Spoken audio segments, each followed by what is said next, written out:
teman-teman semua, selamat datang di podcast Dilema Pajak. Jadi, podcast kali ini kita akan membahas fenomena perpajakan yang terjadi di masyarakat dengan sudut pandang yang santai tetapi juga informatif. Nah, sebelumnya, perkenalkan saya Gita, host dari Kelompok 7 yang dalam diskusi kali ini kita akan melihat dari isu dari sudut pandang pemerintah. Oke, halo semuanya. Saya Arini dari kelompok 8. Nah, di podcast ini saya akan mewakili dari sudut pandang wajib pajak atau masyarakat yang sering berhadapan langsung dengan kebijakan pajak. Oke, nah di episode kali ini kita akan membahas fenomena yang cukup sering terjadi di dalam masyarakat, yaitu banyaknya tanah warisan yang belum terverifikasi karena biaya BTHTP itu yang dianggap cukup mahal. Nah, padahal nih, pemerintah sendiri itu sedang gencar-gencarnya untuk mendorong program PTSL atau pendaftaran tanah sistematis lengkap, supaya masyarakat memiliki kepastian hukum atas tanah yang mereka miliki. Nah, tapi sebenarnya di lapangan itu masih banyak sekali ahli waris tanah yang menunda untuk mengurus sertifikat tanahnya. Jadi muncul dilema ya di dalam masyarakat itu. Di satu sisi masyarakat ingin patuh pada hukum, tapi di sisi lain mereka juga harus menghadapi kewajiban pajak yang cukup besar seperti itu. Betul sekali. Makanya di podcast kali ini kita tuh mencoba untuk melihat fenomena ini tuh dari dua sudut pandang yang berbeda. Yang pertama itu dari sudut pandang pemerintah, yang kedua itu dari sudut pandang wajib pajak. Betul. Nah, sebelum kita bicara solusi, kita akan coba untuk pahami dulu nih sebenarnya akar masalahnya ada di mana. Dari sisi aturan sendiri kah? Kenapa sih tanah warisan tetap dikenakan pajak? Nah, mungkin Gita bisa jelaskan sedikit nih Oke, terkait ini. jadi kami merangkum bahwa ada tiga akar masalah. Nah, yang pertama sebenarnya kalau kita lihat dari regulasinya, warisan itu sebenarnya memang sudah dikenakan BTHTP. BPHTB. Nah, hal ini sebenarnya sudah diatur dalam UU nomor 28 tahun 2009 itu tentang pajak daerah dan juga retribusi daerah. Khususnya itu pada pasal 85. Nah, di pasal tersebut sebenarnya dijelaskan bahwa setiap perolehan hak atas tanah dan juga bangunan itu termasuk yang diperoleh oleh karena warisan itu tetap dikenakan BPHTB. Artinya sebenarnya walaupun sebenarnya tidak ada transaksi jual beli, tetapi ketika hak tanah itu berpindah kepada ahli waris, maka tetap dikenakan pajak. Nah, itu sudah sebagai sebuah kewajiban. Nah, kemudian selain itu, tarif dari BPHTB ini juga mencapai 5% dari harga nilai tanah. Jadi sudah sesuai dengan pasal 88. Jadi jika nilai tanahnya tinggi itu biasanya pajaknya itu juga akan berpengaruh sehingga menjadi besar. Kemudian belum lagi dari sisi administrasi nih. Jadi dalam pasal 90 itu dijelaskan bahwa BPHTB ini terutang pada saat terjadi perolehan hak atas tanah. Artinya bahwa sebelum proses seperti balik nama ataupun misalkan seperti sertifikasi tanah itu dilakukan, kewajiban pajak itu biasanya harus diselesaikan terlebih dahulu. Makanya kondisi seperti inilah yang akhirnya membuat sebagian masyarakat itu untuk menunda untuk membayar pajak dan juga mengurus tanah warisan mereka. Nah, sebenarnya menariknya itu kebijakan pajak ini tuh ternyata sebenarnya bisa mempengaruhi perilaku masyarakat. Jadi ketika biayanya itu dianggap tinggi, maka banyak masyarakat itu sebenarnya memilih untuk menunda pembayaran.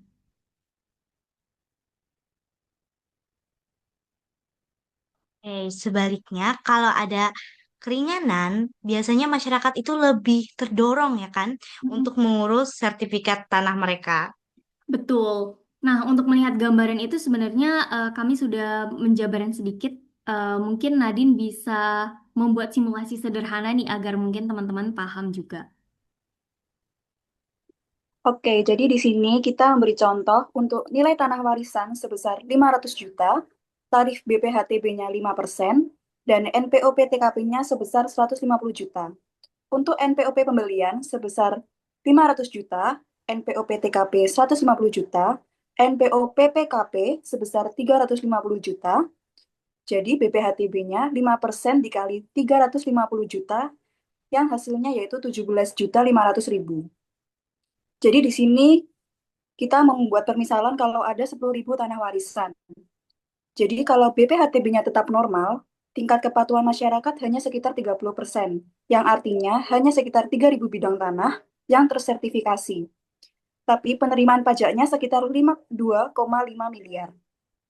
Nah, ketika pemerintah memberikan diskon BPHTB sebesar 50%, kepatuhan meningkat menjadi sekitar 70%, sehingga sekitar 7.000 bidang tanah bisa tersertifikasi. Walaupun pajak per bidang turun menjadi sekitar 8,75 juta, total penerimaan justru meningkat menjadi sekitar 61,25 miliar, karena lebih banyak masyarakat yang mau untuk mengurus sertifikat tersebut. Sedangkan jika BPHTB-nya dihapus, kepatuhan bisa naik sampai sekitar 95%, sehingga hampir semua tanah tersertifikasi. Tetapi pemerintah tidak mendapatkan penerimaan BPHTB sama sekali.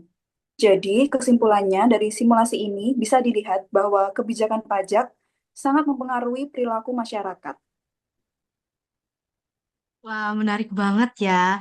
Jadi kebijakan pajak itu ternyata bukan hanya berdampak pada pemerintah negara tet- atau penerimaan negara, tetapi juga pada kepatuhan dari masyarakat sendiri. Iya, betul banget. Nah, kalau dilihat dari dampaknya secara luas, terutama dari sisi ekonomi, kepastian hukum, itu sebenarnya eh, bisa dijabarin nih, dibantu oleh Rania nih. Oke, jadi dampak jika BPHTB ini tetap normal, kepatuhan masyarakat itu relatif masih rendah karena mengingat biayanya yang sangat tinggi, sehingga banyak tanah warisan yang belum disertifikasi. Hal ini membuat kepastian hukum menjadi lebih lemah dan rendah, dan pemanfaatan tanah untuk ekonomi global itu kurang optimal. Lalu, ketika BPHTB ini didiskon sebesar 50%, kepatuhan masyarakat itu relatif akan meningkat karena biayanya yang harus dibayar itu lebih ringan. Dengan demikian, banyak tanah yang telah tersertifikasi. Kepastian hukum jauh lebih meningkat dan tanah juga dapat dimanfaatkan untuk kepentingan ekonomi secara optimal. Lalu, ketika BPHTB ini dihapuskan, hampir seluruh masyarakat akan terdorong untuk mensertifikasi tanah warisan mereka. Namun, kebijakan ini juga membuat pemerintah daerah itu kehilangan sumber penghasilan dari BPHTB. Oke, kalau kita lihat dari sisi masyarakat sendiri ya, ternyata masalahnya itu bukan hanya soal pajaknya. Benar, banyak juga yang merasa bahwa proses administrasi pengurusan tanah ini sebenarnya cukup rumit sih. Benar-benar. Nah, mungkin Cila nih bisa menjelaskan kenapa proses ini sering dianggap sulit oleh masyarakat. Baik, terima kasih Arini. Jadi, salah satu penyebabnya adalah kompleksitas sistem administrasi pertanahan di Indonesia. Nah, proses ini tuh seringkali melibatkan banyak pihak seperti notaris, pengadilan, pemerintah daerah, dan PPN. Namun, koordinasi antar pihak ini tuh seringkali lemah dan tidak terintegrasi dengan baik, sehingga menjadi sangat lama. Dan selain itu, prosedurnya itu juga cukup panjang. Dan apabila terjadi kesalahan dalam satu dokumen, kita tuh seringkali harus mengulang dari awal sehingga memakan waktu yang banyak banyak lagi kan, dan ditambah lagi banyaknya masyarakat yang belum memahami prosedur pengurusan tanah secara baik sehingga mereka tuh seringkali kebingungan di tengah jalan dan akhirnya menunda proses legalisasi tanah. Nah, sebenarnya sebenarnya kalau kayak gitu ada nggak sih cara supaya prosesnya itu sebenarnya lebih sederhana dibanding kalau gitu kan lebih rumit ya? Benar-benar. Wah, makin menarik ya ini topiknya. Mungkin Erika nih, aku dengar-dengar sempat membandingkan sistem yang sekarang dengan sistem yang lebih terintegrasi. Mungkin bisa dijelaskan? Nah, kalau yang udah aku lihat-lihat tuh ya, di kondisi sekarang tuh pengurusan tanah warisnya tuh panjang banget. Biasanya tuh masyarakat harus mengumpulkan berbagai dokumen seperti KTP, KK, dan surat kematian. Setelah itu, seringkali mereka tuh harus mengurus penetapan waris melalui pengadilan yang biasanya tuh bisa memakan waktu sekitar 3 sampai 12 bulan dan biayanya sekitar Rp10 sampai Rp20 juta. Nah, itu kan lumayan ini ya. Setelah itu, setelah dari proses panjang itu, mereka tuh masih harus eh, membayar lagi BPHTB sebesar 5% dari nilai tanah, lalu mengurus surat verifikasi di BPN sebelum akhirnya bisa melakukan balik nama sertifikat. Nah, proses ini tuh terhitung panjang dan juga rumit ya. Jadi setelah aku lihat-lihat lagi tuh ternyata ada loh sistem yang bisa membuatnya itu lebih sederhana. Misalnya dengan membuat akta waris melalui notaris yang biasanya itu bisa selesai dalam waktu 1 sampai 2 minggu. Kemudian mendapatkan pengurangan BPHTB dan proses balik nama dapat dilakukan secara lebih cepat melalui sistem digital di BPN. Nah, dengan sistem yang seperti ini, proses yang sebelumnya bisa memakan waktu berbulan-bulan bisa kita singkat dan menjadi sekitar 1 sampai 2 bulan saja. Kalau kita bandingkan secara sederhana pada sistem yang sekarang, biaya pengurusan waris melalui pengadilan bisa mencapai sekitar Rp10 sampai 20 juta. Sedangkan jika menggunakan akta waris melalui notaris, biayanya bisa lebih rendah sekitar Rp1 sampai 4 juta. Dari sisi BPHTB, jika nilai tanah misalnya 1 miliar, maka pajak yang harus dibayar bisa sekitar 25 juta. Namun, jika ada kebijakan pengurangan 50%, maka pajaknya bisa turun menjadi sekitar 12,5 juta. Selain itu, waktu pengurusan juga jauh lebih cepat dari yang sebelumnya bisa nyampai 6 hingga 12 bulan menjadi hanya sekitar 1 sampai 2 bulan. Dengan proses yang lebih cepat dan biaya yang lebih jelas, masyarakat tentu akan lebih tertarik untuk melegalisasi tanah mereka. Yeay, terima kasih buat teman-teman tadi atas penjelasannya. Nah, kalau dari sisi pemerintah sendiri nih, kira-kira kebijakan apa yang bisa dilakukan supaya masyarakat tetap mau mengurus tanahnya, tetapi penerimaan pajak juga tetap terjaga? Oke, kalau kita bicara soal solusi, nah, salah satu kebijakan yang bisa dipertimbangkan adalah pembebasan BPHTB bagi masyarakat berpenghasilan rendah.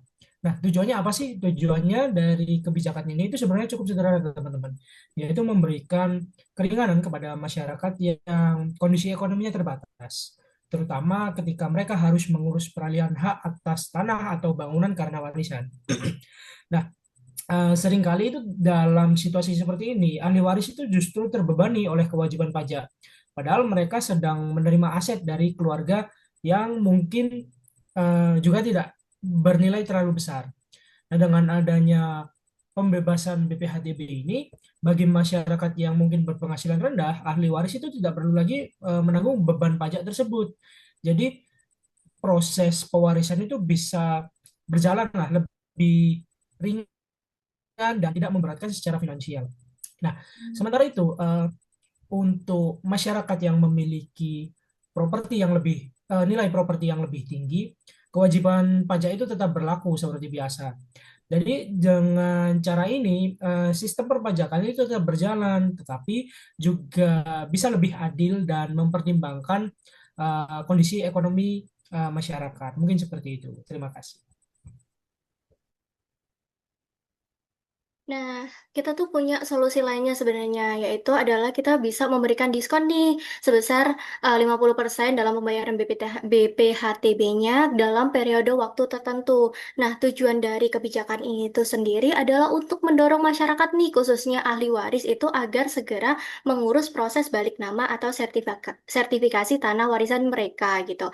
Nah, karena kalau kita lihat nih, selama ini tuh banyak banget masyarakat yang menunda pengurusan tanah warisan karena mereka menganggap bahwa biaya BPHTB-nya itu sangat mahal gitu. Nah, dengan adanya solusi atau kebijakan pemotongan pajak sebesar 50% ini, beban biaya yang harus dibayarkan ini tuh akan menjadi lebih ringan gitu. Sehingga masyarakat ini tuh akan lebih terdorong nih untuk menyelesaikan administrasi tanahnya. Hal ini tuh nantinya juga akan berdampak pada tingkat kepatuhan masyarakat dalam membayar pajak itu akan lebih tinggi dari tahun-tahun sebelumnya. Selain itu, di sisi lain, pemerintah daerah ini juga tetap bakal masih menerima pemasukan nih dari pajak tersebut. Jadi bisa dibilang kebijakan ini tuh bisa membantu atau menguntungkan dua belah pihak, entah itu pihak dari masyarakat maupun pihak dari pemerintah daerah itu sendiri. Nah, untuk dari sisi administrasi sendiri, salah satu solusi strategisnya itu adalah dengan digitalisasi dokumen waris. Nah, kalau dulu itu kan kita harus cetak dokumen ahli waris itu secara fisik di RT RW, kecamatan atau kelurahan. Nah, kalau sekarang itu kita akan mengintegrasikan database Dukcapil dengan sistem administrasi hukum umum, sehingga proses verifikasi ahli waris dapat dilakukan secara otomatis. Nah, selain itu pemerintah juga dapat menetapkan standarisasi biaya jasa notaris khusus untuk program PTSL agar masyarakat tidak perlu khawatir nih untuk biaya-biaya yang akan dikenakan nantinya. Betul banget. Nah, sebenarnya dari diskusi hari ini itu kita menarik banget ya, bahwa terlihat bahwa persoalan tanah ini tuh warisan ini sebenarnya cukup kompleks banget. Jadi kayak nggak apa ya, nggak mudah untuk di administrasinya gitu. Benar-benar. Bukan hanya soal pajak, tapi juga soal proses administrasi dan pemahaman masyarakat. Jadi ada kesenjangan di sini terkait sistem-sistemnya. Jadi harus perlu ada perbaikan lagi ke depannya gitu, supaya lebih meringankan juga di bagian masyarakatnya. Betul, betul sekali. Nah, sebenarnya kalau kebijakan pajak ini lebih fleksibel dan juga proses administrasinya itu lebih sederhana, mungkin kemungkinan besar bahwa masyarakat itu akan lebih mudah terdorong untuk apa mengurus sertifikasi tanah mereka sih, harusnya seperti itu. Betul, dan pada akhirnya itu juga bisa memberikan manfaat gitu bagi masyarakat, sekaligus juga tetap menjaga penerimaan untuk negara sendiri gitu. Benar. Nah, sepertinya kita sudah berada di penghujung acara nih. Eh, Kami ingin mengucapkan terima kasih sudah mengikuti diskusi kami di podcast Dilema Pajak kali ini.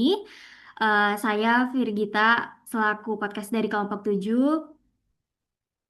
Dan saya Arini selaku host dari kelompok 8. Kami pamit undur Kami diri pamit undur diri. dan Sampai sampai jumpa jumpa di di diskusi diskusi. selanjutnya. Terima Oke, kasih semuanya. bye-bye. Bye.